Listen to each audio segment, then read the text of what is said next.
نبی اکرم صلی اللہ علیہ وسلم نے حجۃ الوداع میں فرمایا کہ لوگوں کو بالکل خاموش کر دو تاکہ وہ خوب سن لیں۔ پھر فرمایا، لوگوں میرے بعد پھر کافر مت بن جانا کہ ایک دوسرے کی گردن مارنے لگو۔ صحیح بخاری حدیث نمبر 121۔ رسول اللہ صلی اللہ علیہ وسلم نے فرمایا کہ ایک روز موسیٰ علیہ السلام نے کھڑے ہو کر بنی اسرائیل میں خطبہ دیا تو آپ سے پوچھا گیا کہ لوگوں میں سب سے زیادہ صاحب علم کون ہے؟ انہوں نے فرمایا کہ میں ہوں۔ اس وجہ سے اللہ کا غصہ ان پر ہوا کہ انہوں نے علم کو خدا کے حوالے کیوں نہ کر دیا۔ تب اللہ نے ان کی طرف وحی بھیجی کہ میرے بندوں میں سے ایک بندہ دریاؤں کے سنگم پر ہے جہاں فارس اور روم کے سمندر ملتے ہیں، وہ تجھ سے زیادہ عالم ہے۔ موسیٰ علیہ السلام نے کہا کہ اے پروردگار، میری ان سے ملاقات کیسے ہو؟ حکم ہوا کہ ایک مچھلی زنبیل میں رکھ لو، پھر جہاں تم اس مچھلی کو گم کر دو گے تو وہ بندہ تمہیں وہیں ملے گا۔ تب موسیٰ علیہ السلام چلے اور ساتھ اپنے خادم یوشع بن نون کو لے لیا اور انہوں نے زنبیل میں مچھلی رکھ لی۔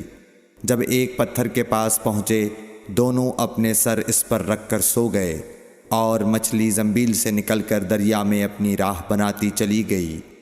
اور یہ بات موسیٰ علیہ السلام اور ان کے ساتھی کے لیے بے حد تعجب کی تھی۔ پھر دونوں باقی رات اور دن میں جتنا وقت باقی تھا چلتے رہے۔ جب صبح ہوئی، موسیٰ علیہ السلام نے خادم سے کہا، ہمارا ناشتہ لاؤ، اس سفر میں ہم نے کافی تکلیف اٹھائی ہے۔ اور موسیٰ علیہ السلام بالکل نہیں تھکے تھے، مگر جب اس جگہ سے آگے نکل گئے جہاں تک انہیں جانے کا حکم ملا تھا، تب ان کے خادم نے کہا کہ کیا آپ نے دیکھا تھا کہ جب ہم صخرہ کے پاس ٹھہرے تھے تو میں مچھلی کا ذکر بھول گیا؟ بقول بعض صخرہ کے نیچے آب حیات تھا، وہ اس مچھلی پر پڑا اور وہ زندہ ہو کر بقدرت الہی دریا میں چل دی۔ یہ سن کر موسیٰ علیہ السلام بولے کہ یہی وہ جگہ ہے جس کی ہمیں تلاش تھی، تو وہ پچھلے پاؤں واپس ہو گئے۔ جب پتھر تک پہنچے تو دیکھا کہ ایک شخص کپڑا اوڑھے ہوئے موجود ہے۔ موسیٰ علیہ السلام نے انہیں سلام کیا۔ خضر نے کہا کہ تمہاری سرزمین میں سلام کہاں؟ پھر موسیٰ علیہ السلام نے کہا کہ میں موسیٰ ہوں۔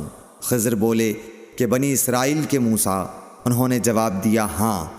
پھر کہا کہ کیا میں آپ کے ساتھ چل سکتا ہوں تاکہ آپ مجھے ہدایت کی وہ باتیں بتلاؤ جو اللہ نے خاص آپ ہی کو سکھلائی ہیں؟ خضر بولے کہ تم میرے ساتھ صبر نہیں کر سکو گے۔ اے موسیٰ، مجھے اللہ نے ایسا علم دیا ہے جسے تم نہیں جانتے، اور تم کو جو علم دیا ہے اسے میں نہیں جانتا۔ اس پر موسیٰ علیہ السلام نے کہا کہ خدا نے چاہا تو آپ مجھے صابر پاؤ گے، اور میں کسی بات میں آپ کی نافرمانی نہیں کروں گا۔ پھر دونوں دریا کے کنارے کنارے پیدل چلے۔ ان کے پاس کوئی کشتی نہ تھی کہ ایک کشتی ان کے سامنے سے گزری تو کشتی والوں سے انہوں نے کہا کہ ہمیں بٹھا لو۔ خضر کو انہوں نے پہچان لیا اور بغیر کرائے کے سوار کر لیا۔ اتنے میں ایک چڑیا آئی اور کشتی کے کنارے پر بیٹھ گئی۔ پھر سمندر میں اس نے ایک یا دو چونچیں ماری۔ اسے دیکھ کر خضر بولے کہ اے موسیٰ، میرے اور تمہارے علم نے اللہ کے علم میں سے اتنا ہی کم کیا ہوگا جتنا اس چڑیا نے سمندر کے پانی سے۔ پھر خضر نے کشتی کے تختوں میں سے ایک تختہ نکال ڈالا۔ موسیٰ علیہ السلام نے کہا کہ ان لوگوں نے تو ہمیں کرایہ لیے بغیر مفت میں سوار کیا، اور آپ نے ان کی کشتی کی لکڑی اکھاڑ ڈالی تاکہ یہ ڈوب جائیں۔ خضر بولے کہ کیا میں نے نہیں کہا تھا کہ تم میرے ساتھ صبر نہیں کر سکو گے؟ اس پر موسیٰ علیہ السلام نے جواب دیا کہ بھول پر میری گرفت نہ کرو۔ موسیٰ علیہ السلام نے بھول کر یہ پہلا اعتراض کیا تھا۔ پھر دونوں چلے۔ کشتی سے اتر کر ایک لڑکا بچوں کے ساتھ کھیل رہا تھا۔ خضر نے اوپر سے اس کا سر پکڑ کر ہاتھ سے اسے الگ کر دیا۔ موسیٰ علیہ السلام بول پڑے، کیا آپ نے ایک بے گناہ بچے کو بغیر کسی جانی حق کے مار ڈالا؟ غضب ہو گیا۔ خضر بولے کہ میں نے تم سے نہیں کہا تھا کہ تم میرے ساتھ صبر نہیں کر سکو گے؟ ابن عیینہ کہتے ہیں کہ اس کلام میں پہلے سے زیادہ تاکید ہے، کیونکہ پہلے کلام میں لفظ لکا نہیں کہا تھا اس میں لکا زائد کیا جس سے تاکید ظاہر ہے۔ پھر دونوں چلتے رہے حتیٰ کہ ایک گاؤں والوں کے پاس آئے، ان سے کھانا لینا چاہا، انہوں نے کھانا کھلانے سے انکار کر دیا۔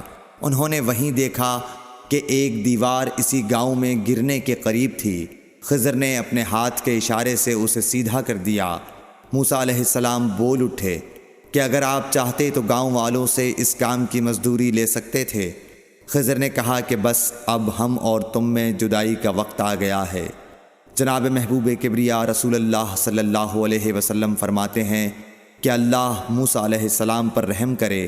ہماری تمنا تھی کہ موسیٰ علیہ السلام کچھ دیر اور صبر کرتے تو مزید واقعات ان دونوں کے بیان کیے جاتے اور ہمارے سامنے روشنی میں آتے، مگر حضرت موسیٰ علیہ السلام کی عجلت نے اس علم لدنی کے سلسلے کو جلد ہی منقطع کرا دیا۔ صحیح بخاری حدیث نمبر 122۔